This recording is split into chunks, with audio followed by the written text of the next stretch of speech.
સરસ અને ગૌરવવંતો કહી શકાય.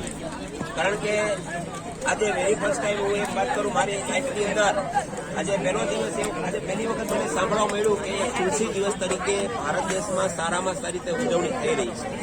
અને આ આપણા હિન્દુ ધર્મનું નહીં પણ એમ કહી શકાય કે તમામ પ્રકારનો ધર્મની અંદર તુલસીનું મહત્વ આપવામાં આવ્યું છે.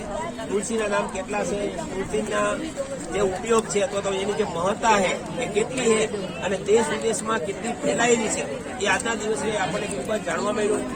સવારમાં એમ કહી શકાય કે તુલસી પૂજન કરવું જોઈએ, જે મમ્મી પપ્પાને પગે તમે લાગવું છે તુલસીને પણ પગે લાગવું જોઈએ, એને પાણીથી એમ કલામનું પણ આપવું જોઈએ.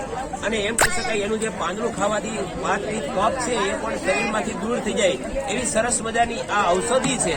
તો આ ઔષધિ છે એનો આપણે બધાએ લાભ લેવો જોઈએ. અને ખાસ તો મને એક સરસ મજાનું કામ ગમ્યું કે આપણે 25મી ડિસેમ્બર છે નાતાલ તરીકે આપણે ઉજવણી કરીએ છીએ એ બરોબર છે, પણ એ અંગ્રેજોનો તહેવાર છે, આપણા ભારત દેશનો તહેવાર નથી. આપણે એ જે 25 ડિસેમ્બર છે એને આપણે એક તુલસી દિવસ તરીકે ઉજવીએ તો એમાં ઘણું આપણું નામ રોશન થાય. અને ખાસ કરીને જયારે બર્થડેની વાત કરી કે ભાઈ બર્થડે હોય ત્યારે આપણે એક કેન્ડલ લઈને અથવા તો એમ કહી શકાય કે આપણે જે દીવો કરીએ છીએ ને કેન્ડલ છે સોરી આપણે એ ઓલાવી નાખીએ છીએ. ખરેખર ઓલાવો ન જોઈએ પણ આપણે જે ઘરે એ જે તુલસી જે છે એના આંગણે છે એમ કહી શકાય કે આપણે જેટલા વર્ષો થયા હોય એટલા દીવા પ્રગટાવવા જોઈએ અને આપણે સેલિબ્રેશન કરવું જોઈએ. આપણે બધા સંકલ્પ પણ કરીએ કે આ રીતે આપણે દર સારી રીતે ધામધૂમથી આખા ભારત દેશની અંદર ઘર ઘરમાં આપણે આવી રીતે ઉજવણી કરીએ એવી બધાને શુભકામના.